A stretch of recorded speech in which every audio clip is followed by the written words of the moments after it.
Hey, ¿qué tal? Estamos en otro episodio de Mala Influencia y estamos nuevamente en el espacio que nos han facilitado, la Iglesia del Olivar. Nos ha recibido muy bien y nos ha prestado sus instalaciones para poder grabar algunos episodios. Y ahora tenemos la oportunidad de poder estar con el pastor principal de esta iglesia, Pastor Alberto Beltrán. Bienvenido al podcast, pastor. Muchas gracias. Creo que es un tiempo bien hermoso y creo que necesitamos estos espacios, ¿no? Necesitamos inundar las redes de conversaciones que sean profundas. Pero muchas gracias por la invitación.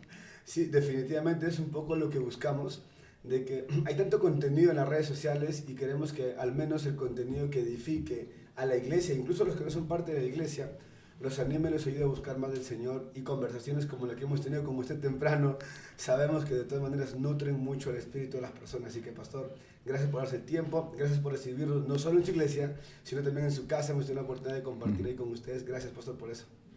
Gracias, Hollis, también por ser parte de todo este mover que el Señor está haciendo. Nosotros siempre hemos dicho, nuestra casa, la iglesia, todo lo que nosotros tenemos no es nuestro, ni siquiera. Entonces nos lo ha dado el Señor y todo es para el servicio. Desde que construimos nuestra casa dijimos, esto es para albergar misioneros, esto es para la obra del Señor. Absolutamente todo lo que tenemos es por gracia del Señor y es para Él.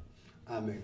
Pastor, cuéntenos un poco, El Olivar, una iglesia en Bogotá, muy bonita, hablando de la parte infraestructural, hablando también de la gente que vive acá. Bromeábamos un poco en la mañana con eso usted de la cantidad de personas que están sirviendo dentro de su iglesia y que también sirven en otros ministerios. ¿Qué es El Olivar, pastor? Nosotros tenemos varios principios que para nosotros son muy importantes. Una de las cosas primarias es, una iglesia no se conoce por cuánta gente tú logras meter dentro de un templo, sino cuántos salen y predican el evangelio, ¿no? Entonces creemos que eso es muy importante. También hace muchos años, es una iglesia de muchos años, una de las iglesias fundadoras de la misión Asamblea de Dios. Yo tengo otro trasfondo de los hermanos menonitas, entonces es una mezcla extraña. Mi esposa dijo que vengan ellos a ti, no tú a ellos, y entonces ella me trajo para acá y podíamos trabajar en cualquiera de las dos, pero el Señor nos trajo a trabajar. Ya llevamos casi 28 años en el ministerio, entonces con mi esposa se llama Olga, y siempre habíamos anhelado tener una iglesia que pudiera reflejar lo que el Señor Jesús quería que reflejara la iglesia, ¿no? Una iglesia que se amara, una iglesia familiar, una iglesia que cumpliera la gran comisión, una iglesia que predicara a Cristo como la parte central, y siempre lo hemos resumido en una iglesia de la palabra y una iglesia del Espíritu. Pasión por la palabra, pasión por el Espíritu. Entonces, ese equilibrio no es tan sencillo encontrarlo y lo hemos estado buscando y lo seguimos buscando. Un equilibrio donde el Espíritu de Dios tenga toda la libertad de moverse en medio de nosotros, pero donde la palabra, el estudio de la palabra, la guía de la palabra esté también en cada uno de nosotros. Justo usted nos decía, pastor, temprano, que es un poco complicado encontrar este equilibrio, ¿no? Porque siempre, o por tendencias, la gente se va al extremo, ¿no? O somos demasiado radicales con la palabra, o demasiado radicales con la parte del espíritu o la parte de las emociones, ¿no? Entonces, ¿cómo lograron ustedes encontrar ese equilibrio acá en la iglesia, en el Olivar? Y ahora, también nos lo contó usted temprano, pero usted viene de una denominación distinta, viene de los menonitas. ¿Cómo fue su encuentro con las asambleas de Dios en aquel entonces? Algo que también hemos entendido, y eso lo dice Jonathan Edwards, el del perfil de 3 monarcas, y me pareció muy interesante, y la mayoría de las iglesias se mueven por una parte almática, emociones, sentimientos, voluntad, y no a veces por la parte espiritual. ¿Y a qué nos referimos? Todo es integral, todo debe ser integral, pero a veces algunas iglesias señalan a otras porque son muy emocionales, y otros las señalan porque solamente es intelectual, o solamente es de estudio, o solamente letra, y entonces estamos señalándonos unos a otros. Y al fin y al cabo, ninguna de las dos es el punto, ¿no? Porque si tú conoces mucho de la palabra y no lo practicas, eres un carnal. Al final, porque estás aprendiendo muchas cosas y sabes lo que tienes que hacer y no lo haces, entonces eres carnal. Y si solo te manejan las emociones y todo lo haces por emoción, pero al final el contenido y tu vida no es lo que tiene que reflejar la vida de Cristo, entonces te vuelves una persona simplemente emocional, sentimental. Entonces creo que las dos cosas deben ir en equilibrio. Dios nos creó con emociones, Dios nos creó integrales, ¿no? Con emociones, con voluntad, con inteligencia, con cuerpo físico. Y creo que nosotros como cristianos tenemos que aprender a entender que la salvación, soteros, tiene un contenido integral. O sea, la salvación no solamente es que vayamos al cielo. La salvación fue la redención tanto de nuestras emociones, nuestro espíritu, nuestra voluntad, nuestro cuerpo, porque el Señor también nos puede dar fuerza y vigor para hacer lo que tenemos que hacer. Entonces creo que es muy importante. Cuando yo llegué a las asambleas de Dios, llegué porque conocí a mi esposa, ¿no? Entonces conocí a mi esposa y ella es hija de pastor. Él es un patriarca de las asambleas de Dios y aquí de Colombia, de la iglesia en Colombia, pero él murió ya hace 9 años. Él murió y cuando él nos invita a estar aquí, nosotros nos casamos con mi esposa, sabíamos que éramos de denominaciones, venía de los hermanos menonitas, ¿no? Entonces veníamos de los hermanos menonitas, una iglesia de la palabra, de profundidad bíblica. Fuimos preparados desde muy jóvenes a estudiar la palabra y eso nos gustaba mucho. Cuando yo llego a las asambleas de Dios, entonces veo cosas y formas distintas. Llegué a un momento en el cual tuve hasta una crisis y estuve en un retiro, hubo algunas manifestaciones y yo tenía que aprender muchas de estas cosas porque no había sido expuesto a esta parte. Y cuando llegué, hubo un momento de sentimiento, de brotar algunas lágrimas, porque yo dije, ¿dónde me metí? ¿Dónde me metió mi esposa? Pero después empecé a entender muchas cosas interesantes. No es que ahora yo diga, es que esta es la doctrina perfecta, no, es la palabra de Dios y he entendido que el Espíritu de Dios se mueve como Él quiera. En nuestras emociones, también toca nuestras emociones, también toca nuestra mente, pero también estudiar la palabra. Entonces, desde ahí decidimos ser una iglesia del Espíritu y de la palabra y no señalamos a ninguna. Yo creo que algo que hemos entendido, también uno de nuestros grandes principios que hemos aprendido es, tú tienes algo que yo necesito y yo tengo algo que tú necesitas. Y así debe ser el pueblo cristiano, con todas las iglesias. Hay iglesias que son más fuertes en algunas áreas, hay iglesias que somos fuertes en otras áreas, pero ¿cómo podemos unirnos y darnos, cada uno porque somos un solo cuerpo? Esto que dice la palabra, ¿no? Somos el mismo cuerpo y dentro del cuerpo no todos hacemos lo mismo y quizás no todos tenemos las mismas capacidades y habilidades. Y es importante, es necesario que tratemos de unirnos con este cuerpo, porque si no, ¿cómo avanzamos a la obra? ¿Cómo alcanzamos a los demás, ¿no? ¿Cómo logramos que la gran comisión se siga cumpliendo? Es más difícil, creo yo, si yo jalo solamente por un lado y quiero hacerlo todo solo, a que me animo con mis hermanos que están haciendo lo mismo de repente, por otro lado, quizás de otras formas, porque al final, lo decíamos como usted temprano, no estamos buscando que templos se llenen, estamos buscando de repente que el cielo se llene, es lo más importante. Entonces, pastor, en estos años de ministerio, ¿qué quizás es lo que usted ha notado que es lo más difícil que nos toca como cristianos enfrentar? Yo creo que como cristianos hay muchas luchas fuertes. Siempre yo he dicho algo y es, a mí me preguntan, ¿ser cristiano es difícil? Y digo, no es difícil, es imposible. Okay. O sea, ser cristiano es imposible por nuestra propia fuerza. Creo que las batallas más fuertes son internas. Pablo le decía a Timoteo, ten cuidado de ti mismo. Mis batallas más fuertes son conmigo mismo. Claro. Ni siquiera es con los de afuera, ni lo que hagan. Si uno logra verdaderamente vencer esas batallas interiores, donde el Espíritu toma el control, todo lo demás, por eso uno ve en el libro de los Hechos, personas que entregaban hasta su vida por esta causa. Pero al final siempre dice que nadie desprecie tu juventud, ten cuidado de ti mismo. Entonces creo que los cambios y las transformaciones más difíciles son las personales. A ver, para mí el milagro más grande no es de sanidad, ni siquiera de decir, oiga, el cojo ahora puede caminar, el sordo puede oír, ni financieros, sino la transformación de una persona. Entonces, cuando uno lidia, porque uno está lidiando con seres humanos, y la labor pastoral es lidiar con, Pablo lo llamaba escatos, que es con la basura, lidiar con la basura de nosotros como seres humanos, de nuestros pecados. Entonces, uno como pastor tiene que lidiar con eso, con los propios y con los de otros. Entonces, pero a la vez uno sabe que esto no lo puede hacer solo, sino a través del poder del Espíritu Santo. Entonces creo que esas son de las batallas, ni siquiera las batallas, oiga, estamos luchando contra el Estado, estamos luchando, no, esas para mí pueden ser batallas mucho más soslayables, cruzables. Entonces, pero esas batallas interiores de uno mismo, de comprender qué es la palabra de Dios, de asimilar la palabra de Dios. Entonces, eso me parece que es la tarea pastoral que es más importante y a la vez la que tiene más retos. En el Salmo 23 he descubierto unas cosas impresionantes de lo que es ser pastor, ¿no? Y una de las cosas que es más importante en el pastor no solamente enseñar, porque uno podría enseñar y ser un buen maestro, pero la labor pastoral no solo es que las personas aprendan, sino que asimilen esa enseñanza, y ahí es donde uno está como pastor. O sea, lo que yo te enseñé, cómo lo puedes vivir y hacer parte de tu vida.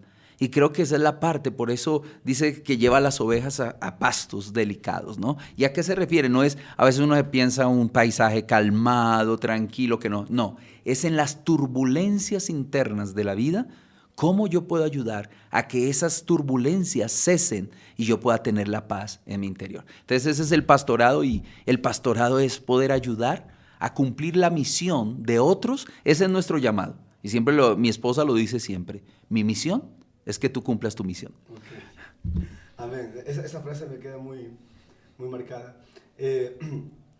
Casi 28 años más o menos de ministerio. Igual aprender todo esto que usted me mencionó no ha sido fácil. Hablamos con usted de la importancia del capacitarse, del prepararse. Nos contaba la experiencia que tuvo en el extranjero, en Singapur, si no me equivoco. ¿Qué lo lleva, pastor, a usted a buscar siempre prepararse más y estar preparado para todo lo que ocurre? Hay algo que aprendí también en mi preparación. O sea, uno tiene que aprender a capacitarse. Y siempre le hemos dicho con respecto a la misión, porque no solamente es teológicamente, sino en todo lo que tú puedas. Nosotros le hemos dicho a los muchachos, todo lo que ustedes sepan sirve para la obra del Señor.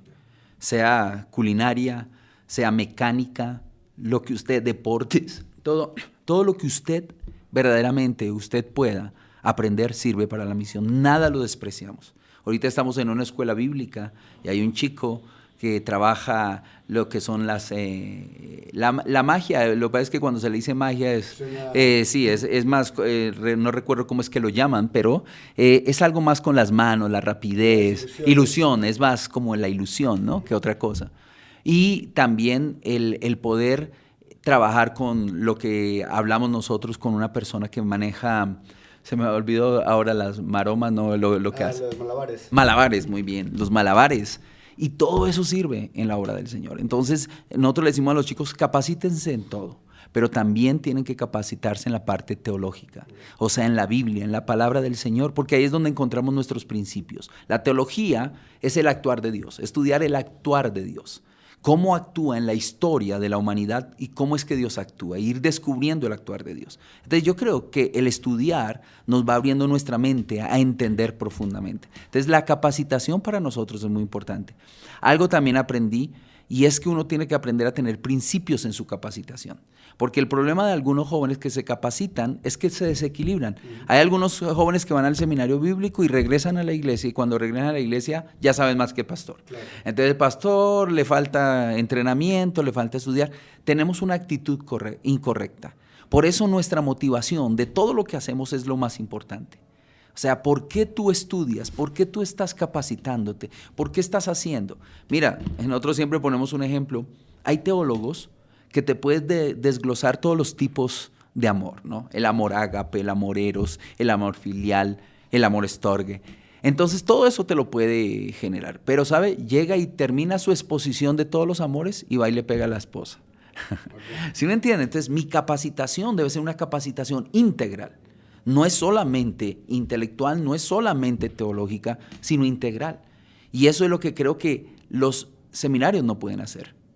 Por eso yo tengo que decir, oiga, hay personas que me preguntan, ¿qué se estudia para ser pastor?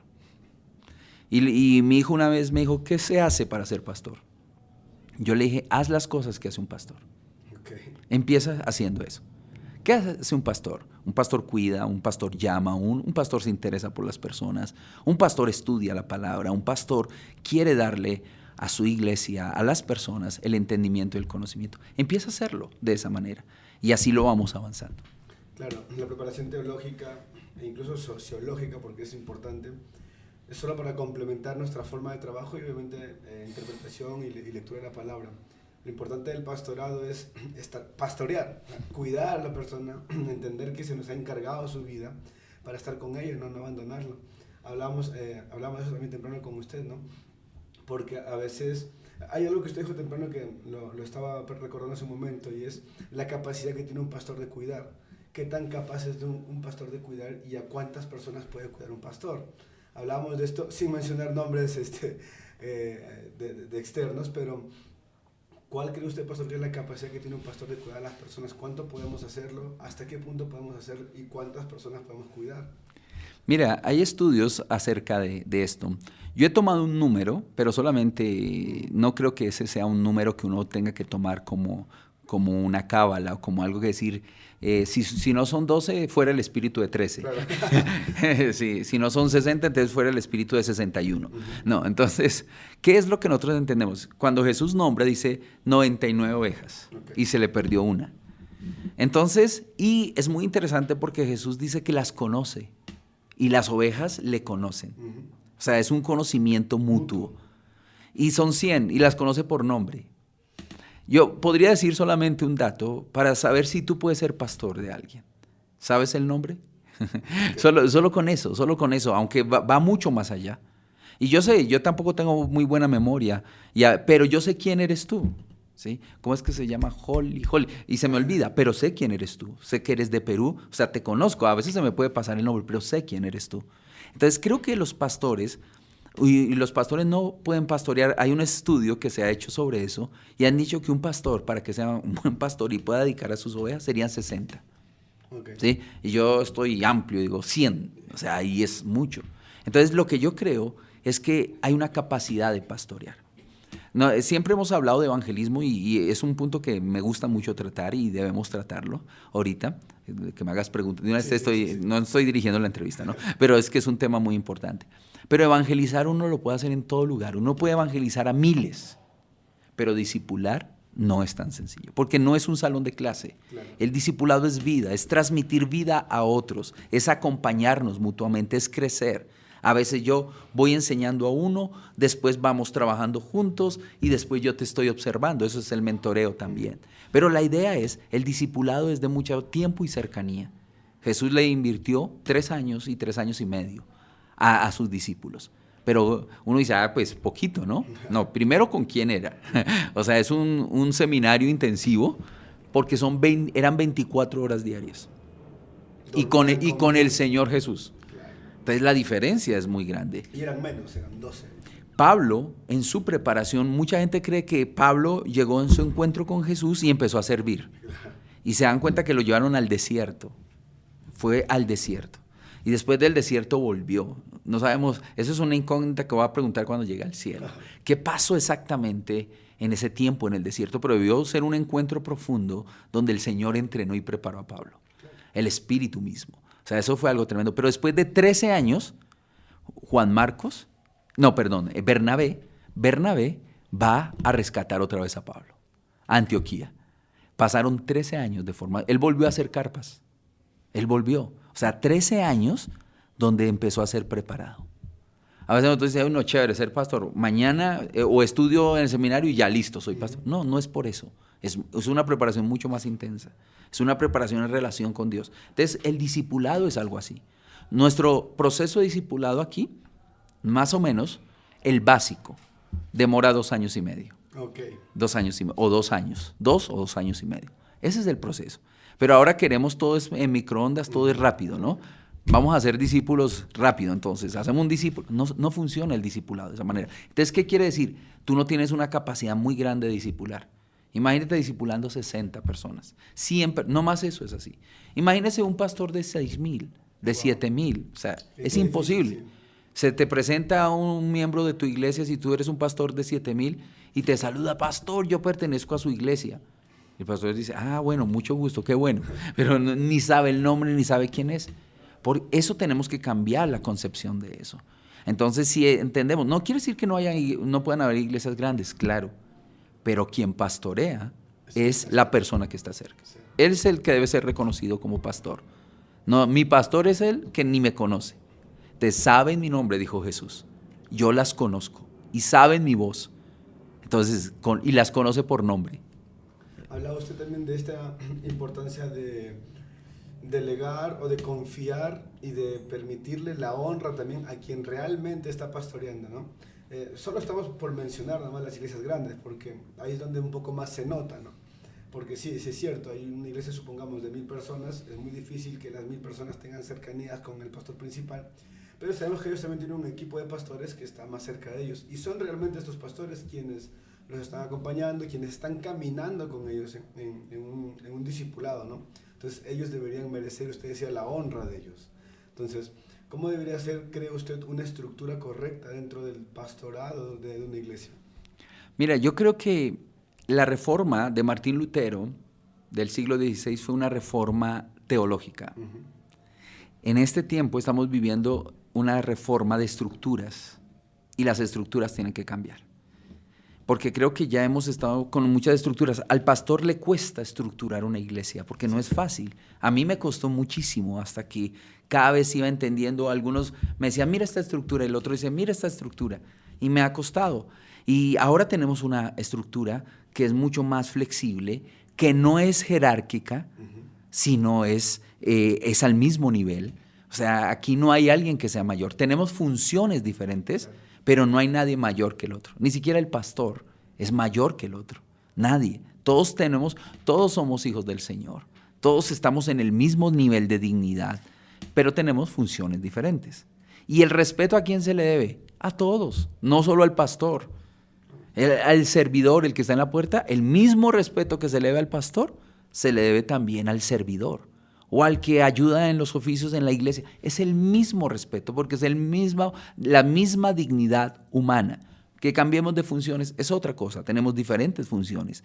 Y hay momentos, yo te contaba acerca de eso, y es en medio de todo eso, cuando yo estoy trabajando, hay ministerios dentro de la iglesia, y yo sé que lo vamos a hablar, pero cuando yo trabajo con estos ministerios, y el que lidera es un miembro de mi iglesia, cuando yo estoy en el campo de ellos, sirviendo con ellos, yo soy voluntario. Okay, sí. Cuando ellos están aquí, yo soy el pastor. Uh-huh. ¿Pero es por qué? Porque son funciones diferentes. Pero no es que yo sea menos allá y más aquí, y más acá y menos allá.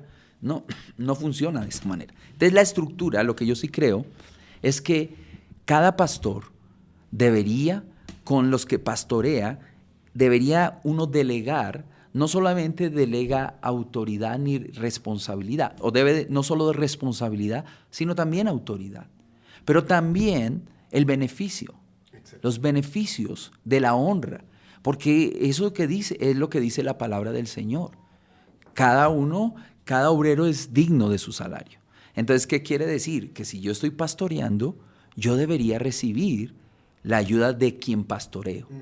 ¿Sí me entiende? Entonces, pero eso no funciona de esa manera. A veces las estructuras, al ser tan jerárquicas, solo uno recibe casi la mayoría y los demás reciben un poquito. Y eso también tenemos que mirarlo. A veces hemos invertido demasiado dinero en edificios y no en los obreros. ¿Qué es lo que escasea? Obreros. Entonces, ¿y qué es lo que nos dice el Señor? Oremos por obreros, porque la mies es mucha. Entonces, ¿dónde tenemos que manejar nuestra inversión mayor? En los obreros. Ahí es. El pastor general puede administrar, pero tiene que administrar de una manera sabia y equitativa según el pastoreo de cada uno también. Pero al final, el pastor, le pueden decir pastor. Hay algunos que no les gusta que le diga a otros pastor, sino solo a mí me digan pastor porque soy el principal. No, él es su pastor. Usted puede hablar con él. Usted puede. Todo lo que necesita, ahí está su pastor. Y no, de pronto tienen alguna cosa, a ver, ¿qué pastor le mandamos? No, porque no es mi... A veces cuando a mí me dicen pastor otras personas, yo les digo, yo no soy su pastor. Entonces, me llamo Alberto, yo no soy tu pastor. ¿Sí me entiendes? Sí. Tu pastor es tu pastor, el que te cuida. Yo no soy tu pastor. Entonces, a veces eso es difícil de entender porque se convirtió en un título y no en una función. Acostumbramos a llamarlo así. Como título y no como función. Y no hay problema. Cuando a mí me llaman pastor, ¿qué es lo que me están recordando? Tu función es pastorear. Entonces a mí cuando me dicen pastor, digo, ya sé, esa es mi función. Y eso es lo que yo tengo que hacer. Pero no es mi título, ¿sí? Porque entonces los que sanan, si esa es mi función, mi don, entonces los sanadores, ¿cómo los teníamos que llamar? Sanadores. O los llamas así. Y a los que de pronto administran, ¿tú los llamas administradores en la iglesia? No, ¿cómo les dices? Hermano o el nombre. ¿Sí me entiendes? Y hay personas y yo sé que eso es difícil a veces romper porque hay una estructura, los hermanos dicen, no, téngale respeto. Sí, sí. Mi esposa siempre que le dicen, la llaman, digamos, Olga, Olguita, le dicen. Entonces, algunos le dicen, no, respeta, es la pastora. Y le dice, ¿es que mi nombre es sin respeto o qué? Entonces le contesta de esta manera. Sí, sí. Esto es muy importante, ¿no? Porque usted mencionaba, yo lo he visto en usted, ahora que estuvimos en el Congreso del CIMA, esta importancia de honrar a quien esté en autoridad cumpliendo esa función en ese momento. Porque Danilo Zul, que es el director de Movida en Colombia, que dirigió el Congreso en el que acabamos de salir hace unos días, él fue la autoridad cumpliendo esa función dentro de los días que estamos en el CIMA y usted estuvo sujeto a lo que se indicaba dentro del CIMA. Entonces yo lo he visto a usted sujetarse como dice, pero ahora que terminó el CIMA, vuelven al Olivar, usted es el pastor y Danilo viene a ser un miembro dentro de la iglesia y él se sujeta a usted y no hay ningún conflicto, ningún problema porque lo que usted decía, ¿no? Se entiende que es un tema de funciones y no de títulos, sino de jerarquía, ¿no? Entonces, y a veces se nos olvida, la cultura de la iglesia que estamos arrastrando por muchos años nos lleva a eso, ¿no? Y luego termina generando algún tipo de idolatría hacia el hombre por lo que creemos que es y nos olvidamos que es lo que el Señor lo llamó a hacer, ¿no? Entonces, usted abraza mucho esto, abraza mucho también a los otros ministerios que dentro de esa iglesia, el pastor Andrés se lo dijo, pareciera que hay que ser de Olivar para poder estar, porque nos encontramos en la feria de ministerios ¿no? Habían muchos ministerios y usted tiene la oportunidad de acompañar a muchos de estos ministerios. ¿Qué lo lleva, pastor, a realmente creer en lo que ellos están haciendo? Mira que eso es un conflicto en la iglesia y es triste, donde se generan competencias y no nos damos cuenta que somos un mismo cuerpo. Imagínate que un pie se te revele, ¿no? Entonces eso sería muy complicado, no andarías para ningún lado. ¿Qué hemos entendido? Hay entidades paraeclesiásticas. Las entidades paraeclesiásticas supuestamente deberían ser las que apoyan la iglesia, la misión de la iglesia, porque la misión sale de la iglesia. La iglesia es el punto central, los que envían, los que fortalecen la familia, es allí. Entonces, ¿qué es lo que nosotros necesitamos entender? Los movimientos paraeclesiásticos también lo tienen que entender, y es que estamos apoyándonos mutuamente. Y es lo que te decía ahora, tú tienes algo que yo necesito, yo tengo algo que tú necesitas. Entonces empezamos a darnos cuenta de eso. En muchas iglesias, si tú no trabajas solamente en la iglesia o tú apoyas a alguna organización, no puedes estar en la iglesia. Y eso es gravísimo, es gravísimo. Entonces, ¿qué hemos entendido nosotros? Aquí tenemos, dentro de nuestra iglesia, hay ministerios como Living Waters, está también Respuestas en Génesis. El director para Colombia asiste a nuestra iglesia. Tenemos un ministerio que se llama Pingüi Misiones, y la pareja asiste a nuestra iglesia y está trabajando ahorita con CRU y está trabajando con las tribus indígenas. Tenemos otro ministerio, Dani Zul es el director de Colombia y está dentro de nuestra iglesia. Tenemos personas que trabajan con las universidades también en CRU y es también de nuestra iglesia. Si nos damos cuenta, todos estos ministerios, ¿qué es lo que nosotros le hemos dicho? Cuando ustedes salen, nosotros quisiéramos ver la iglesia un día vacía porque todos están haciendo algo en algún lugar. O sea, no me preocupo. Cuando yo veo que, oiga, bajó la asistencia, desde que yo sepa que están haciendo algo para la obra, me encanta. Nosotros la transmitimos y después la pueden ver. Si quieren ver, no hay ningún problema. Pero a veces nos preocupamos por eso. Nos preocupamos por cuánta gente queremos meter en nuestra iglesia. Tranquilo, lo importante, lo que decíamos ahora, es que salgan. Y hemos aprendido. Yo he tenido que llamar a algunos ministerios para decirles, mira, si tú quieres tener una buena relación con la iglesia, tienes que aprender a trabajar con la iglesia. Tienes que aprender a respetar los procesos de las iglesias. Nosotros le decimos a los muchachos, mire, cuando van saliendo, les decimos, nunca dejen de tener una iglesia base.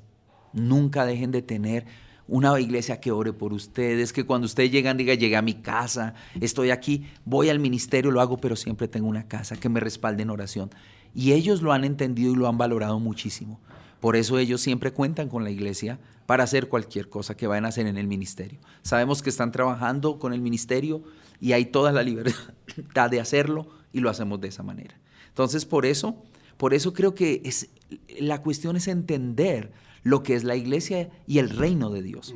Creo que ese es el punto clave. Somos el reino de Dios, no somos una parroquia, no es nuestra parroquia, es el reino de Dios. Cuando entendemos eso, todos empujamos para el mismo lado. Y aquí viene una palabra que es muy importante, que es la unidad. No es que todos seamos iguales, no es que todos hagamos lo mismo, sino que todos empujamos para el mismo lado. Todos vamos hacia la misma visión y empujamos todos. Entonces vemos la iglesia de otra manera.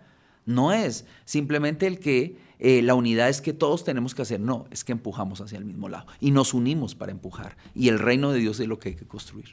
Amén.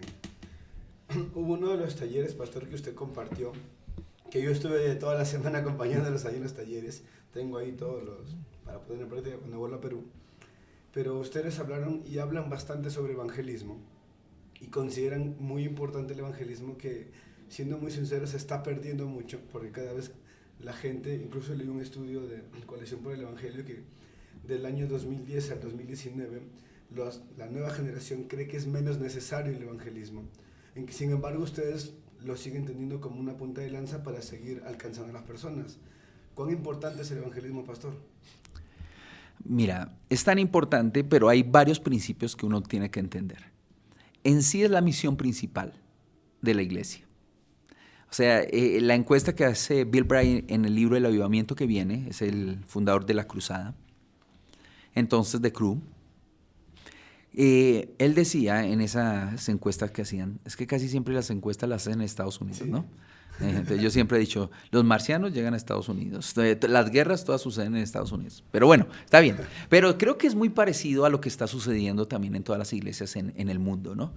Y dice que el 98% no evangeliza. O sea, ¿cuántos están evangelizando? El 2%. Si esa es la misión principal de la iglesia, predicar el evangelio, las buenas nuevas de Jesucristo, la salvación, la vida eterna que transforma ese evangelio, la pregunta que yo hago es, ¿qué se la pasa haciendo el 98% de la iglesia? ¿En qué no la pasamos el 98%? Y creo que esto es una pregunta básica. ¿Por qué? Porque si esa es la misión principal y a eso te ha llamado Dios, tú no puedes llegar un día delante del Señor, siendo en forma aquí como una metáfora o la imaginación santificada, siempre lo decimos, utiliza la imaginación santificada. Y estamos delante del Señor y el Señor te va a hacer la pregunta, ¿cumpliste la gran comisión? Dice, no, pero yo alisté los asientos, yo estuve en todos los conciertos, mire cuántas predicaciones yo no escuché. Y vuelve a hacer la pregunta, ¿cumpliste la gran comisión? Y tú dices un montonón de cosas que hiciste, pero al final no hiciste lo que tenías que hacer.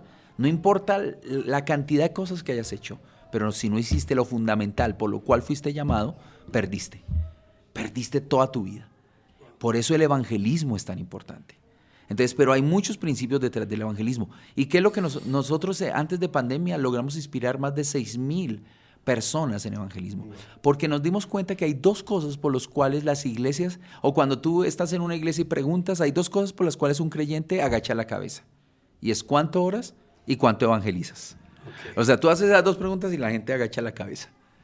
Y eso no puede ser así. Y uno se pregunta, ¿por qué la gente no evangeliza? La gente no evangeliza por temor. La gente no evangeliza porque cree que ese no es un ministerio. La gente no evangeliza porque cree que eso lo tiene que hacer el pastor o un grupo especializado. La gente no evangeliza porque en medio de todo eso no creen que es su tarea principal. Eso es lo que hay que trabajar en la iglesia. Por eso cuando nosotros entramos a una iglesia y tú le preguntas a un pastor, ¿usted cree que tiene necesidad de que su iglesia comprenda la importancia del evangelismo? Y todo el mundo va a decir, sí, lo necesitamos. Pero no con el pensamiento que algunos tienen, como método de crecimiento. Okay. Que ese es un error gravísimo. O sea, yo no evangelizo como método de crecimiento. No, es que mira, mira esas sillas vacías, necesitamos que más gente. No. Nosotros le decimos, usted tiene que evangelizar, pero el punto no es que traiga a la gente a la iglesia, porque muchos, usted va a evangelizar y viven lejos o en otro lugar. No, evangeliza a todo el mundo, que conozcan a Cristo y que ya asistan al lugar que debería ser. Sí, porque a veces cometemos este error, ¿no? Vemos a las personas no como, no como personas que necesitan del Señor, sino vemos a las personas como un número para nuestra membresía. Estamos viendo, ok, si les hablo de Dios, ellos van a completar mi sitio vacío que tengo ahí en el templo. Y empezamos a tratarlos así. Y quiero o no, la gente se da cuenta y lo siente, percibe esto, percibe que solamente los estamos queriendo captar para nuestra congregación y no porque realmente nos importan sus vidas. Entonces, yo creo importante lo que usted menciona, ¿no? Nuestra función como iglesia, como cuerpo de Cristo, es salir a las calles, hablar acerca de Cristo, que el Espíritu Santo haga el trabajo y que los dirija al lugar donde tienen que estar. Porque no siempre vamos a poder tenerlos a todos. Nosotros hemos tenido la oportunidad de evangelizar en nuestra ciudad y extranjeros escuchar la palabra. No les íbamos a pedir que se queden a vivir en nuestra ciudad para que congreguen con nosotros. Lo que tienen que buscar un lugar donde el Señor los pueda llevar y puedan escuchar la palabra. Algo importante que usted nos decía temprano también era esto. Cada vez es un poco más difícil recomendar una iglesia. ¿Qué está pasando, pastor, y qué podemos hacer? Yo creo que eso es muy triste. Y cuando a una persona me dice, me recomiendas, mira, ni siquiera de nuestras mismas denominaciones, porque uno no sabe qué van a enseñar o qué van a decir. Y sabe, hay algo que debemos entender de la Biblia. La Biblia solo tiene una interpretación, muchas aplicaciones. Uh-huh. Eso es así. No es que para mí diga la Biblia esto, para ti diga otra cosa. La Biblia solo tiene una interpretación y muchas aplicaciones. Okay. Entonces la pregunta es, ¿cuál es la interpretación correcta? Y hay algo que nosotros debemos entender y es también muy importante que a veces no lo hemos hablado, si es el corazón del hermeneuta. ¿Qué clase de motivación yo tengo? Mira, cuando yo llego a la palabra, digo, Señor, háblame. Háblame no para hablarle a otros, sino para que tú me transformes y me cambies a mí. Cuando tú empiezas a entender la palabra desde esa perspectiva, después la vas a enseñar. Pero llega con la humildad de decir, lo que tú me digas yo voy a obedecer. Señor, lo que tú me digas, eso es lo que yo quiero hacer. Entonces creo que a veces lo hemos tecnificado tanto que hemos perdido la esencia. La palabra está puesta para enseñarnos y mostrarnos el camino y acercarnos más a Jesús. La palabra habla de Jesús. Entonces creo que el problema es que nosotros hemos dejado de ser cristocéntricos. Entonces, ¿qué? Nos hemos preocupado más por las cosas periféricas. Hay cosas centrales y hay cosas periféricas. Y el problema de la división entre iglesias y que las iglesias a veces se tuercen es por las cosas periféricas, por lo que no tiene tanta importancia. Pueden ser importantes, pero no tanta. Primero lo central. Y desde lo central nos podemos ir moviendo. O sea, puede ser que tú pienses una cosa en la periférico diferente, pero seguimos siendo hermanos, porque estamos en Cristo.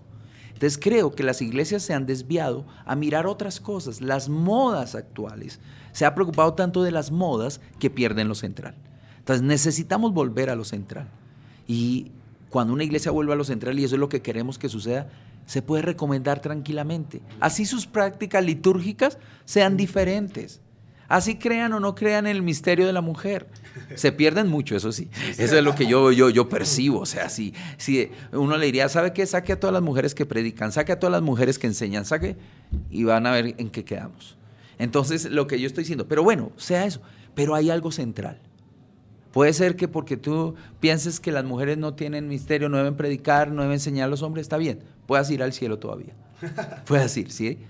Pero lo central. Cristo es lo central. Cristo es lo central. Entonces creo que la iglesia tiene que volver al centro, que es Cristo. Amén. Mientras mencionaba esto y hablaba del ministerio de la mujer, en la conversación que tuvimos temprano junto a su esposa, recordábamos muchas cosas importantes y a veces nos hemos perdido tanto el centro, estamos perdiendo tanto el enfoque de lo que realmente es importante, de alcanzar a los perdidos, de evangelizar a aquellos que no conocen la palabra.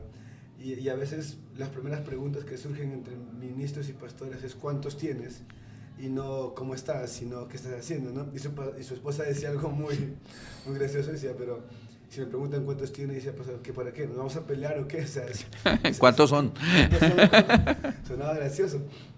Pues que estamos tan mal enfocados que nos olvidamos de lo que realmente es importante. Entonces, es muy grato poder compartir de verdad, pastor, con usted, con su iglesia, que ahora de repente la gente escucha un poco el ruido porque estamos en el tercer piso, y en el primer piso y segundo, y demás, en este piso también van a empezar actividades ya ahorita, pero ver a la iglesia trabajar, ver a los niños querer estar en la iglesia, ver a los jóvenes de su iglesia servir, involucrarse, anima mucho y hace se hace querer realmente recomendar la iglesia, como decía usted. Hay algo que al menos no lo escuché yo, pero me lo contó Carlos Pimpollo, que está también acá ahora haciendo Experimenta. Y ustedes también ponen mucho énfasis en los matrimonios, y quisiera que cerremos un poco con esto, porque Carlos me decía esto, no sé cuán cierto es lo que Carlos me ha contado, pero Carlos me dice que le mostraron cuántos matrimonios han casado ustedes. Y me dice, creo que este es el lugar, me dice, porque acá están casando a todo el mundo. Pero ustedes consideran que es muy importante la familia. Mira, es la clave. Estamos en temporada alta, nosotros decimos. Voy a ver si subo mis honorarios con respecto a eso, porque estamos en temporada alta. Pero esto surgió, tendríamos que hacer otro podcast con el testimonio también. Desde que nuestra hija se casó, nuestra hija murió después de 18 días de haberse casado. Pero ella dijo algo, y ella nos dijo lo siguiente, dijo, cuando yo me case, vamos a eliminar ese espíritu de soltería, esa atadura de soltería. Y ¿sabes? Se cumplió. Después de que ella se casó, empezamos, pero nosotros, Dios nos dio algo, y nos empezó a decir cómo acompañar a los jóvenes en esta etapa tan importante. Hay dos preguntas muy importantes para los jóvenes y para el mundo y para las personas, para el ser humano, existencialistas, y a veces la tercera es la que no se contesta. Pero la primera es, ¿con quién me voy a casar y de qué voy a vivir? Esas son dos preguntas. Dime si no tienes esas preguntas. Y son las preguntas existencialistas más importantes del ser humano. Pero hay una tercera para nosotros que es la más importante, y es ¿para quién voy a vivir? Okay. Ese es el punto más importante. Las otras dos son muy importantes, pero la tercera es la más importante, y de ahí surgen las demás. ¿Para quién voy a vivir? Entonces nos dimos cuenta que la iglesia tenía un problema, y el problema que tenía era con respecto a cómo acompañar a los jóvenes en esa etapa de noviazgo. Y nos dimos cuenta también que esa etapa de noviazgo era complicada. Habíamos traído cosas del mundo. Y la palabra noviazgo se ha distorsionado totalmente. Pregúntale a cualquier persona qué significa noviazgo del mundo, cualquier persona, hasta los cristianos también. Y a veces lo único que significa es amigos con derechos. O vamos a probar a ver si esto sirve. Te voy a probar. Y siempre les decimos, imagínate que usted coja una colombina, se la chupa y se la pasa a todos los alrededor. Una colombina aquí es una paleta. Sí, una paleta, un dulce. Entonces tú tienes esa colombina, entonces tú la saboreas y se la pasas y te la paso a ti, después tú a otro. Eso es terrible. Y a veces hemos creído que el noviazgo es probar. Y si no me gustó, entonces la suelto. Okay. Y eso es terrible, es muy doloroso. En las iglesias están sucediendo cosas tremendas. Este era novio de este era novio de este, el músico de allí fue novio de este, y este se casó con esta y dijo, yo fui novio de... Terrible están sucediendo. Pero no sabíamos como pastores cómo acompañarlos. Y yo creo que voy a tener que resumir porque esto da todo un tema muy importante sobre esa parte, y es una pregunta que hacen los jóvenes actualmente. Pero nos dimos cuenta que los jóvenes necesitaban ser acompañados, y los pastores a veces no tenían las herramientas para acompañarlos. Entonces empezamos a crear un proceso, pero que es voluntario. El que quiera lo sigue. Y el proceso se llama Amigos con Propósito, se pasa a compromiso y de compromiso a matrimonio. Okay. Es más o menos las tres. Eliminamos la palabra noviazgo para poder entenderlo de otra manera. En la palabra de Dios se habla de desposarse.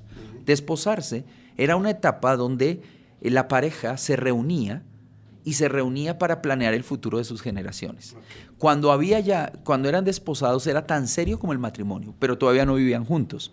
Simplemente ya se habían comprometido y ya había una fecha de matrimonio. Entonces era todo ese tiempo que se manejaba de esta manera para planear el futuro de las generaciones. Nos dimos cuenta que lo que más daño hacía en una pareja de novios cristianos era, y de todos, pero digamos de cristianos, era que hacían planes conjuntos en el noviazgo. Okay. Entonces, no vamos a tener tantos hijos, vamos a servir al Señor, vamos a ir por el mundo, y era muy lindo. Pero cuando se rompía la relación, el dolor era muy fuerte. Entonces dijimos, no tiene que pasar esa etapa. En la etapa de Amigos con Propósito no se hacen planes conjuntos. O sea, tú cuentas los planes y yo cuento mis planes. O sea, la pareja cuenta sus planes individuales. Y ahí saben si verdaderamente se pueden complementar, porque tienen que ir unidos en esos planes, ¿no? O sea, por lo menos tienen que apuntar hacia lo mismo, porque si a ti te gusta una cosa y quieres para un lugar y al otro para el otro, pues nunca se van a complementar. Pero van a entender eso. Entonces, es todo un proceso que el Señor nos dio para acompañar a los jóvenes y que el pastor acompañe a los jóvenes. ¿Por qué? Porque si uno le decía no al joven, decía es que el pastor no quiere que yo me case. Si uno le decía sí y no le iba bien, pastor, usted no me dio un buen consejo. Entonces uno no sabía qué hacer, si sí o si no.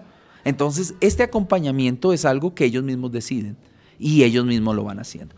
Y para febrero del próximo año ya hemos celebrado 23 matrimonios, perdón, 23 matrimonios en 3 años. 23 matrimonios 23. en 3 Dentro de eso está el de Danilo Zul. Okay. También está ahí. Está el de mi hijo, Juan Sebastián. Wow. Y ya venimos y hacemos una consejería prematrimonial de más o menos un año. Les aconsejamos que sea un año. ¿Ah? Y sería un año. Y esa consejería nosotros le dedicamos el tiempo, la hacemos nosotros, no la delegamos a nadie. Okay. Porque entendemos, por eso se llama prematrimonial, prever muchas cosas. Si tú construyes parejas sólidas, construyes hogares sólidos y con la misión clara. Le hemos dedicado mucho tiempo a ese entrenamiento. Entonces, por eso les digo, creo que aquí está la base también para las futuras familias. ¿Qué clases de familias queremos tener? Y al final, ¿qué clase de iglesia queremos tener? Qué fuerte lo de tantos matrimonios en 3 años. Porque es cierto, o sea, no sé si ocurre aquí en Colombia, pero hay muchos lugares donde... leí también un estudio hace poco, también de Coalición por el Evangelio, donde cada vez menos se quieren casar los jóvenes cristianos, o sea, hombres y mujeres, cada vez es menos el índice de personas que se están casando por cosas que ocurren. Pero como dice usted, no va a alcanzar el tiempo para hablar de todo ese tema. Y pastor, de verdad, queremos agradecerle por el tiempo, por la paciencia que ha tenido, por el amor que nos ha demostrado a nosotros, a lo que nos ha recibido, porque no solo estamos acá, Israel, yo y Pimpollo, han recibido ustedes decenas de personas de diferentes países, distribuidos en toda su iglesia, paraguayos, costarricenses, venezolanos, peruanos, de todos lados, hemos estado con ustedes, vemos el amor que tienen, pastor, queremos honrarlos por eso, gracias, pastor, por todo lo que están haciendo, por creer en lo que el Señor está haciendo en la vida de nosotros, porque que usted nos reciba y nos dé este espacio también nos hace sentir a nosotros que quizás estamos haciendo bien las cosas y recibir su apoyo y su bendición es muy grato. Gracias, pastor, por eso. No sé, de repente tiene usted algunas palabras finales de decir a la gente que está escuchando y que está viendo, pastores y quizás cristianos que están ahí en la lucha. ¿Qué les podría decir, pastor? Mira, nosotros tenemos un corazón que ama a los pastores. Mira, la formación de un pastor demora tanto tiempo. Por eso cuando un pastor cae o cuando un pastor se desvía, es dolorosísimo para nosotros. Porque imagínate cuánto demora la formación de un pastor. Por eso nosotros debemos orar por los pastores, porque Dios les dé sabiduría. Mira, muchos pastores tienen muy buenas intenciones, quieren hacer las cosas de la mejor manera. Y a veces no hemos tenido las personas que nosotros podemos entender y comprender desde esa perspectiva de decir, ellos lo quieren hacer bien, pero no hemos tenido el respaldo, Mira, a veces lo que creemos es unámonos como pastores, pero no pastores desde el ministerio, sino desde la amistad. Hemos creído que la amistad es tan importante. Mira, el liderazgo cristiano se basa en la amistad y eso se llama inteligencia emocional. Creo que le hace falta tanta inteligencia emocional. A veces parece, eso es de psicología. Mira, en Filemón hay una nueva versión que la está sacando el doctor Yatensi Bonilla, un erudito del griego, y se llama la Biblia contemporánea. Y esa Biblia contemporánea está con el vocabulario que entendemos ahora, pero desde las raíces del griego. Y él utiliza la palabra inteligencia emocional de Pablo hacia Filemón. Entonces utiliza la inteligencia emocional. ¿Y cuál es la inteligencia emocional? La inteligencia emocional es que tú no dejas que otros manejen tus emociones, tú no dejas que tú mismo te desvíes y te controlen tus emociones, ni las circunstancias controlen tus emociones. Entonces aprendes a estar con otros. Entonces cuando tú aprendes a liderar, tú tienes que aprender a liderar con inteligencia emocional. ¿Qué significa? Que tú tienes que ayudar al otro también a comprender todas las cosas y a veces necesitamos solamente eso, un amigo, que juntos podamos charlar, hablar. Mira, yo tengo algo y yo quiero dárselo a todos los pastores. El problema es que a veces alguien tiene algo y dice, es que eso es secreto. Es un secreto y tienes que hacerlo. Y si lo haces, tienes que hacerlo exactamente como yo te lo digo, si no, no te funciona. Eso no es. Necesitamos es poder compartir juntos las experiencias, lo que vivimos, porque entre pastores podemos entender eso. Entonces, solamente una palabra de cariño a todos los pastores y a todos los miembros de la iglesia. de amar a sus pastores y orar por ellos. Y si van descubriendo algo, nosotros hemos entendido, primero hazlo en tu propia vida, trabájalo en tu grupo pequeño, trabaja algo que cuando tu pastor lo vea dice, oiga, qué bonito cómo estás trabajando eso. Y no quieras cambiar la iglesia de una o cambiar el pastor, sino que lo que tienes es decir, hazlo tú, pero con una actitud correcta y con amor hacia tu iglesia. Y vamos a ir entendiendo muchas cosas. Cuando tú vas recibiendo algo y dices, esto es bueno para nuestra iglesia. Si tienes confianza con el pastor, pues coméntalo. Si no, empieza a trabajarlo desde forma pequeña en el lugar donde tú estás trabajando. Amén. Muchas gracias, pastor, por su tiempo. De verdad, esperamos estar pronto por aquí atrás, por Bogotá, o usted en Perú, y poder hacer algún episodio más. Gracias, pastor. Eso fue todo. Bendiciones. Nos vemos pronto.